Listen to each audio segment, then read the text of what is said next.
आज के इस कार्यक्रम से देश के अनेक राज्यों से बहुत बड़ी संख्या में अन्य लोग भी जुड़े हैं। कई राज्यों के माननीय मुख्यमंत्री, माननीय governor Shri,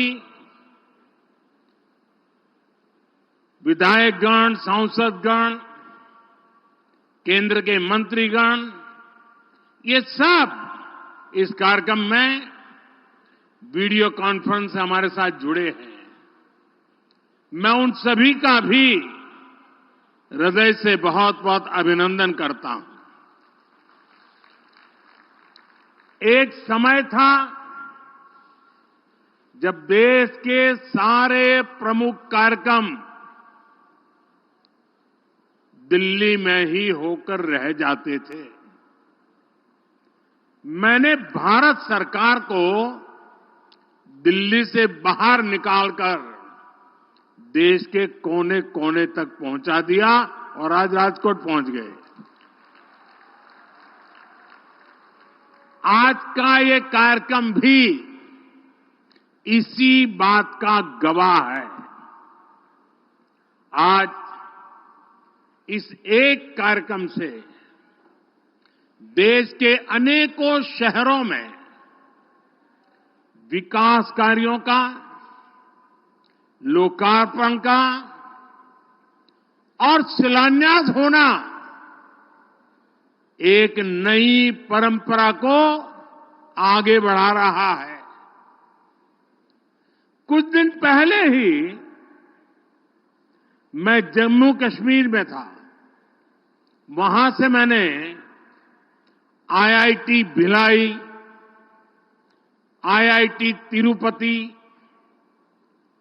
triple IT DM Kurnool, IIM बोध गया, आईआईएम जम्मू, आईआईएम विशाखापट्टनम और आईआईएस कानपुर के कैंपस का एक साथ जम्मू से लोकार्पण किया था। और अब आज यहां राजकोट से AIIMS Rajkot, AIIMS Raebareli, AIIMS Mangalagiri, AIIMS Bathinda और एम्स कल्याणी का लोकार्पण हुआ है। 5 एम्स। विकसित होता भारत ऐसे ही तेज गति से काम कर रहा है, काम पूरे कर रहा है। साथियों, आज मैं राजकोट आया हूं तो बहुत कुछ पुराना भी याद आ रहा है।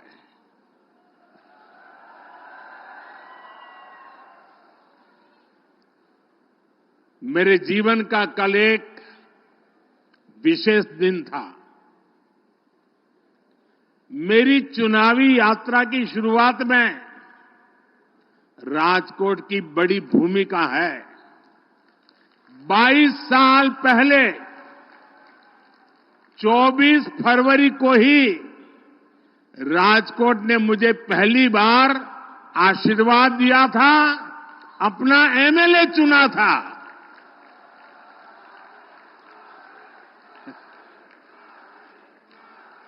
और आज 25 फरवरी के दिन मैंने पहली बार राजकोट के विधायक के तौर पर गांधीनगर विधानसभा में शपथ ली थी। जिंदगी में पहली बार। आपने तब मुझे अपने प्यार, अपने विश्वास का कर्जदार बना दिया था। लेकिन आज 22 साल बाद मैं राजकोट के एक एक परिजन को गर्व के साथ कह सकता हूं कि मैंने आपके भरोसे पर खरा उतरने की पूरी कोशिश की है।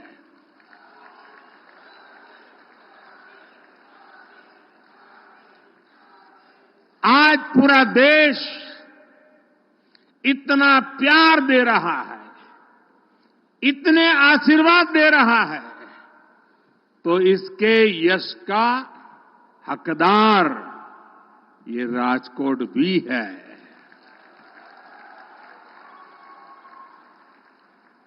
आज जब पूरा देश तीसरी बार एनडीए सरकार को आशीर्वाद दे रहा है, आज जब पूरा देश अब की बार अब की बार 400 पार का विश्वास 400 पार का विश्वास कर रहा है, तब मैं पुनः राजकोट के एक एक परिजन को सिर झुकाकर नमन करता हूं।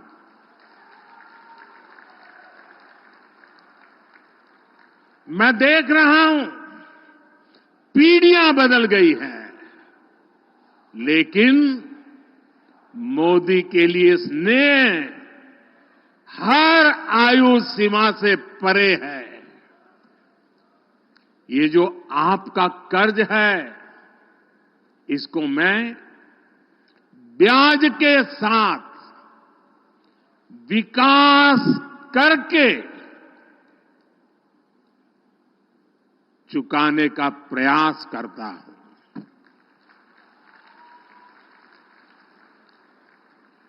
साथियों, मैं आप सबकी भी क्षमा चाहता हूं और सभी अलग अलग राज्यों में माननीय मुख्यमंत्री और वहां के जो नागरिक बैठे हैं, मैं उन सब की क्षमा मांगता हूं, क्योंकि मुझे आने में थोड़ा विलंब हो गया, आपको इंतजार करना पड़ा। लेकिन इसके पीछे कारण ये था कि आज मैं सुबह द्वारिका में भगवान द्वारिकाधीश के दर्शन करके उन्हें प्रणाम करके राजकोट आया हूं।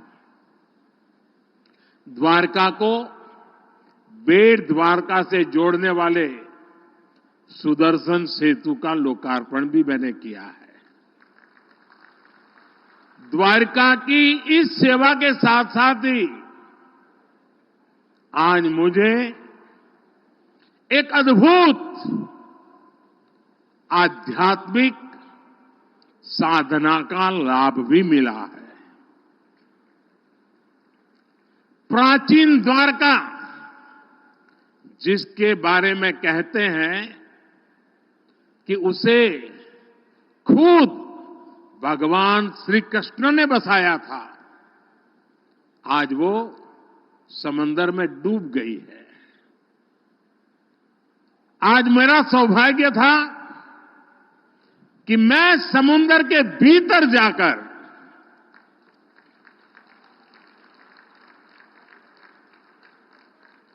बहुत गहराई में चला गया और भीतर जाकर मुझे उस समुद्र में डूब चुकी श्री कृष्ण वाली द्वारिका, उसके दर्शन करने का और जो अवशेष हैं उसे स्पर्श करके जीवन को धन्य बनाने का, पूजन करने का, वहां कुछ पल प्रभु श्री कृष्ण का स्मरण करने का मुझे सौभाग्य मिला। मेरे मन में लंबे अरसे से ये इच्छा थी कि भगवान कृष्ण की बसाई उस द्वारिका भले पानी के भीतर रही हो, कभी न कभी जाऊंगा, मत्था टेकूंगा। और वो सौभाग्य आज मुझे मिला। प्राचीन ग्रंथों में द्वारका के बारे में पढ़ना, पुरातत्वविदों की खोजों को जानना, ये हमें आश्चर्य से भर देता है। आज समंदर के भीतर जाकर मैंने उसी दृश्य को अपनी आंखों से देखा, उस पवित्र भूमि को स्पर्श किया। मैंने पूजन के साथ ही वहां मोर पंख को भी अर्पित किया। उस अनुभव ने मुझे कितना भाव विभोर किया है, इस शब्दों में बताना मेरे लिए मुश्किल है। समंदर के गहरे पानी में मैं यही सोच रहा था कि हमारे भारत का वैभव, उसके विकास का स्तर कितना ऊंचा रहा है। मैं समुद्र से जब बाहर निकला तो भगवान श्री कृष्ण के आशीर्वाद के साथ साथ मैं द्वारका की प्रेरणा भी अपने साथ लेके आया हूं। विकास और विरासत के मेरे संकल्पों को आज एक नई ताकत मिली है, नई ऊर्जा मिली है। विकसित भारत मेरे लक्ष्य से आज दैवीय विश्वास उसके साथ जुड़ गया है। साथियों, आज भी यहां 48,000 करोड़ से ज्यादा के प्रोजेक्ट्स आपको और पूरे देश को मिले हैं। आज new Mundra Panipat pipeline project का शिलान्यास हुआ है। इससे गुजरात से कच्चा तेल सीधे हरियाणा की रिफाइनरी तक पाइप से पहुंचेगा। आज राजकोट सहित पूरे सौराष्ट्र को रोड, उसके ब्रिजेज, रेल लाइन के दोहरीकरण, बिजली, स्वास्थ्य और शिक्षा सहित अनेक सुविधाएं भी मिली है। इंटरनेशनल एयरपोर्ट के बाद अब एम्स भी राजकोट को समर्पित है। और इसके लिए राजकोट को, पूरे सौराष्ट्र को, पूरे गुजरात को बहुत बहुत बधाई। और देश में जिन जिन स्थानों पर आज ये एम्स समर्पित हो रहा है, वहां के भी सब नागरिक भाई बहनों को मेरी तरफ से बहुत बहुत बधाई। साथियों, आज का दिन सिर्फ राजकोट और गुजरात के लिए ही नहीं, बल्कि पूरे देश के लिए भी ऐतिहासिक है। दुनिया की 5वीं बड़ी अर्थव्यवस्था का हेल्थ सेक्टर कैसा होना चाहिए, विकसित भारत में स्वास्थ्य सुविधाओं का स्तर कैसा होगा, इसकी एक झलक आज हम राजकोट में देख रहे हैं। आजादी के 50 सालों तक देश में सिर्फ एक एम्स था, और वो भी दिल्ली में। आजादी के 7 दशकों में सिर्फ 7 एम्स को मंजूरी दी गई, लेकिन वो भी कभी पूरे नहीं बन पाए। और आज देखिए, बीते सिर्फ 10 दिन में, 10 दिन के भीतर भीतर 7 नए एम्स का शिलान्यास और लोकार्पण हुआ है। इसलिए ही मैं कहता हूं कि जो 6-7 दशकों में नहीं हुआ, उससे कई गुना तेजी से हम देश का विकास करके देश की जनता के चरणों में समर्पित कर रहे हैं। आज 23 राज्यों और केंद्र शासित प्रदेशों में 200 से अधिक हेल्थ केयर इंफ्रास्ट्रक्चर प्रोजेक्ट का भी शिलान्यास और लोकार्पण हुआ है। इनमें मेडिकल कॉलेज हैं, बड़े अस्पतालों के सैटेलाइट सेंटर हैं, गंभीर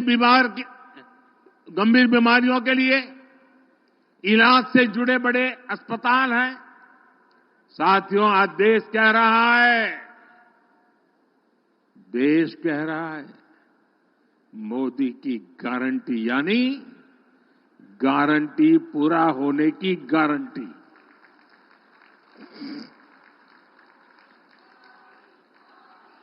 मोदी की गारंटी पर यह अटूट भरोसा क्यों है, इसका जवाब भी एम्स में मिलेगा। मैंने राजकोट को गुजरात के पहले एम्स की गारंटी दी थी। 3 साल पहले शिलान्यास किया और आज लोकार्पण किया। आपके सेवक ने गारंटी पूरी की। मैंने पंजाब को अपने एम्स की गारंटी दी थी। बठिंडा एम्स का शिलान्यास भी मैंने किया था और आज लोकार्पण भी मैं ही कर रहा हूं। आपके सेवक ने गारंटी पूरी की। मैंने यूपी के रायबरेली को एम्स की गारंटी दी थी। कांग्रेस के शाही परिवार ने रायबरेली में सिर्फ राजनीति की, काम मोदी ने किया। मैंने रायबरेली एम्स का 5 साल पहले शिलान्यास किया और आज लोकार्पण किया। आपके सेवक ने गारंटी पूरी की। मैंने पश्चिम बंगाल को पहले एम्स की गारंटी दी थी। आज कल्याणी एम्स का लोकार्पण भी हुआ। आपके सेवक ने गारंटी पूरी कर दी। मैंने आंध्र प्रदेश को पहले एम्स की गारंटी दी थी। आज मंगलगिरी एम्स का लोकार्पण हुआ। आपके सेवक ने वो गारंटी भी पूरी कर दी। मैंने हरियाणा के रेवाड़ी को एम्स की गारंटी दी थी। कुछ दिन पहले ही 16 फरवरी को उसकी आधारशिला रखी गई है। यानी आपके सेवक ने ये गारंटी भी पूरी की। बीते 10 वर्षों में हमारी सरकार ने 10 नए एम्स देश के अलग अलग राज्यों में स्वीकृत किए हैं। कभी राज्यों के लोग केंद्र सरकार से एम्स की मांग करते करते थक जाते थे। आज एक के बाद एक देश में एम्स जैसे आधुनिक अस्पताल और मेडिकल कॉलेज खुल रहे हैं। तभी तो देश कहता है, जब जहां दूसरों से उम्मीद खत्म हो जाती है, मोदी की गारंटी वहीं से शुरू हो जाती है।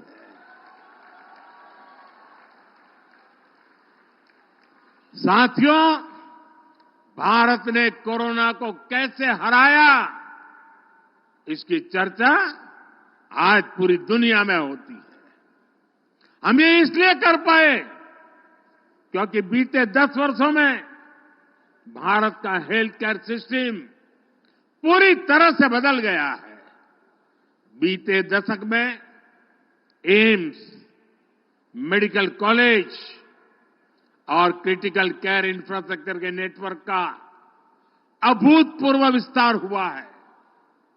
हमने छोटी छोटी बीमारियों के लिए गांव-गांव में 1.5 लाख से ज्यादा आयुष्मान आरोग्य मंदिर बनाए हैं। 1.5 लाख से ज्यादा। 10 साल पहले देश में करीब करीब 380-390 मेडिकल कॉलेज थे। आज 706 मेडिकल कॉलेज है। 10 साल पहले एमबीबीएस की सीटें लगभग 50,000 थी। आज 1 लाख से अधिक है। 10 साल पहले मेडिकल की पोस्ट ग्रेजुएट सीटें करीब 30,000 थी। आज 70,000 से अधिक है। आने वाले कुछ वर्षों में भारत में जितने युवा डॉक्टर बनने जा रहे हैं, उतने आजादी के बाद 70 साल में भी नहीं बने। आज देश में 64,000 करोड़ रुपए का Ayushman Bharat health infrastructure mission चल रहा है। आज भी यहां अनेक मेडिकल कॉलेज, टीबी के इलाज से जुड़े अस्पताल और रिसर्च सेंटर, पीजीआई के satellite centre, critical care blocks, ऐसे अनेक प्रोजेक्ट्स का शिलान्यास और लोकार्पण किया गया है। आज ईएसआईसी के दर्जन अस्पताल भी राज्यों को मिले हैं। साथियों, हमारी सरकार की प्राथमिकता बीमारी से बचाव और बीमारी से लड़ने की क्षमता बढ़ाने की भी है। हमने पोषण पर बल दिया है, योग, आयुष और स्वच्छता पर बल दिया है, ताकि बीमारी से बचाव हो। हमने पारंपरिक भारतीय चिकित्सा पद्धति और आधुनिक चिकित्सा दोनों को बढ़ावा दिया है। आज ही महाराष्ट्र और हरियाणा में योग और नेचुरोपैथी से जुड़े 2 बड़े अस्पताल और रिसर्च सेंटर का भी उद्घाटन हुआ है। यहां गुजरात में ही पारंपरिक चिकित्सा पद्धति से जुड़ा WHO का वैश्विक सेंटर भी बन रहा है। साथियों, हमारी सरकार का ये निरंतर प्रयास है कि गरीब हो या मध्यम वर्ग, उसको बेहतर इलाज भी मिले और उसकी बचत भी हो। आयुष्मान भारत योजना की वजह से गरीबों के 1 लाख करोड़ रुपए खर्च होने से बचे हैं। जन औषधि केंद्रों में 80% डिस्काउंट पर दवा मिलने से गरीबों और मध्यम वर्ग के 30,000 करोड़ रुपए खर्च होने से बचे हैं। यानी सरकार ने जीवन तो बचाया, इतना बोझ भी गरीब और मिडिल क्लास पर पड़ने से बचाया है। उज्ज्वला योजना से भी गरीब परिवारों को 70,000 करोड़ रुपए से अधिक की बचत हो चुकी है।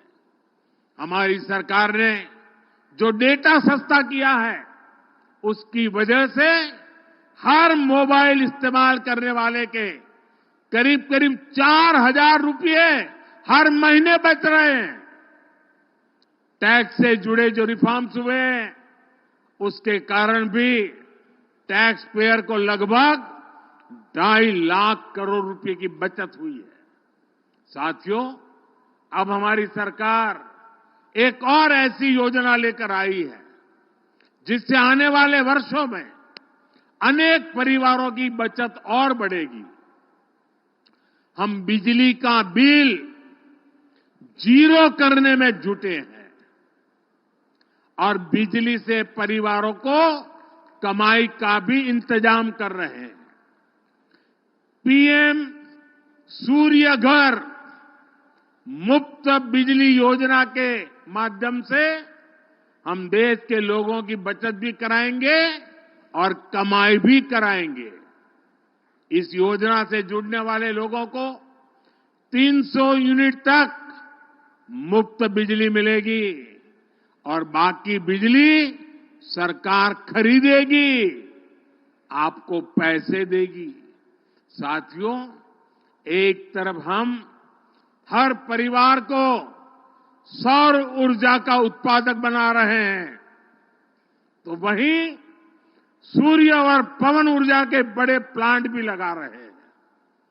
आज ही कच्छ में 2 बड़े सोलर प्रोजेक्ट और विंड एनर्जी प्रोजेक्ट का शिलान्यास हुआ है। इससे रिन्यूएबल एनर्जी के उत्पादन में गुजरात की क्षमता का और विस्तार होगा। साथियों, हमारा राजकोट उद्यमियों का, श्रमिकों, कारीगरों का शहर है। ये वो साथी है जो आत्मनिर्भर भारत के निर्माण में बहुत बड़ी भूमिका निभा रहे हैं। इनमें से अनेक साथी हैं जिन्हें पहली बार मोदी ने पूछा है, मोदी ने पूजा है। हमारे विश्वकर्मा साथियों के लिए देश के इतिहास में पहली बार एक राष्ट्रव्यापी योजना बनी है। 13,000 करोड़ रुपए की पीएम विश्वकर्मा योजना से अभी तक लाखों लोग जुड़ चुके हैं। इसके तहत उन्हें अपने हुनर को निखारने और अपने व्यापार को आगे बढ़ाने में मदद मिल रही है।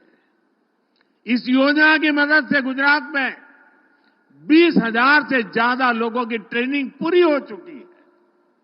इनमें से प्रत्येक विश्वकर्मा लाभार्थी को 15,000 रुपए तक की मदद भी मिल चुकी है।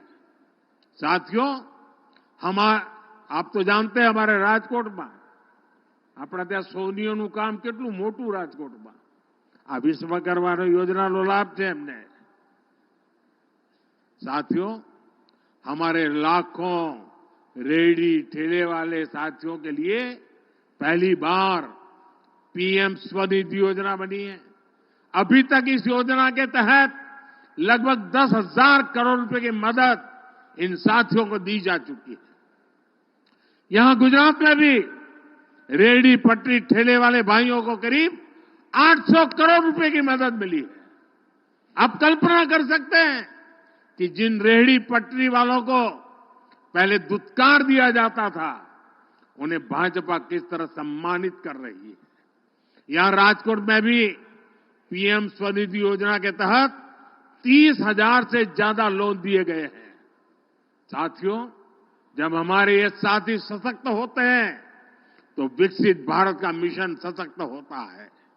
जब मोदी भारत को तीसरे नंबर की आर्थिक महाशक्ति बनाने की गारंटी देता है तो उसका लक्ष्य ही सबका आरोग्य और सबकी समृद्धि है। आज ये जो प्रोजेक्ट देश को मिले हैं, ये हमारे संकल्प को पूरा करेंगे। इसी कामना के साथ आपने जो भव्य स्वागत किया, एयरपोर्ट से यहां तक आने पूरे रास्ते पर, और यहां भी बीच में आकर के आपके दर्शन करने का अवसर मिला। पुराने कई साथियों के चेहरे आज बहुत सालों के बाद देखे, सबको नमस्ते किया, प्रणाम किया, मुझे बहुत अच्छा लगा। मैं बीजेपी के राजकोट के साथियों का हृदय से अभिनंदन करता हूं इतना बड़ा भव्य कार्यक्रम करने के लिए, और फिर एक बार इन सारे विकास कामों के लिए और विकसित भारत के सपने को साकार करने के लिए हम सब मिलजुल करके आगे बढ़ें।